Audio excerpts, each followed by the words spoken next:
नाही आपल्या पुरतच मर्यादित ठेवू नका. तुमच्याजवळ अनेक आप्पांचे अनुभव आहेत. माझ्यापेक्षा इथं बसलेले सगळे तुम्ही कीर्तनामध्ये दिंडीमध्ये आप्पांच्या सोबत फिरलेली माणसं. आजी म्हणून माझा आजीला सांगणार आपल्या नातवाला राष्ट्रसंतासोबतचे अनुभव सांग तर तो नातू पुढे मोठा होणार आहे. इथल्या बसलेल्या माझ्या आजोबाला सांगणार की वेळ काढ रे आज्या, तू मरण्याच्या आधी तू राष्ट्रसंतासोबत जे जे काही ऐकलं ते चांगलं चांगलं माझ्या धर्माचं माझ्या लेकरांना माझ्या तरुणांना आपल्या नातवाला घरी जाऊन बसून कधीतरी वेळ काढून सांग. त्याची गरज आहे.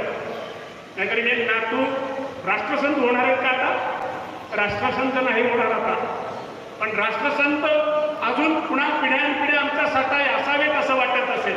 आमच्यासारखी तरुणाई आध्यात्मिकदृष्ट्या पोरकी होणे असं वाटत असेल तर तुम्हाला वरिष्ठ माणसांना खास करून आप्पासोबतचा जो अनुभवाचा संग्रह आहे तो अनुभवाचा संग्रह वाटायला शिका.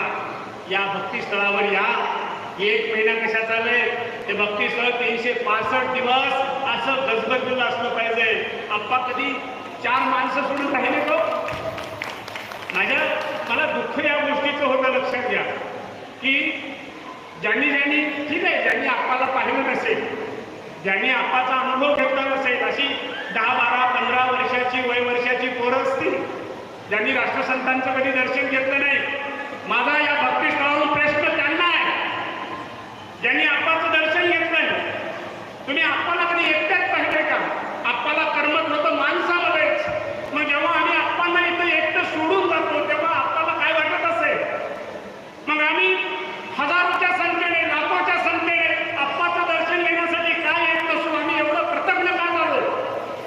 समाजाबद्दल आपण जे आयुष्य घेतलंय त्या आयुष्याची पुण्याई फेडत असताना अरे आमच्या आयुष्यातला काही क्षण, आमच्या आयुष्यातले काही घटक, आमच्या आयुष्यातला वेळ, पैसा, श्रम, ज्ञान, अनुभव आम्ही आप्पाच्या चरणावर का ठेवत नाही?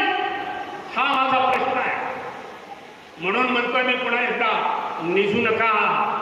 निजलोत ना आपण तर जाग करायला आता राष्ट्रसंत नाहीये.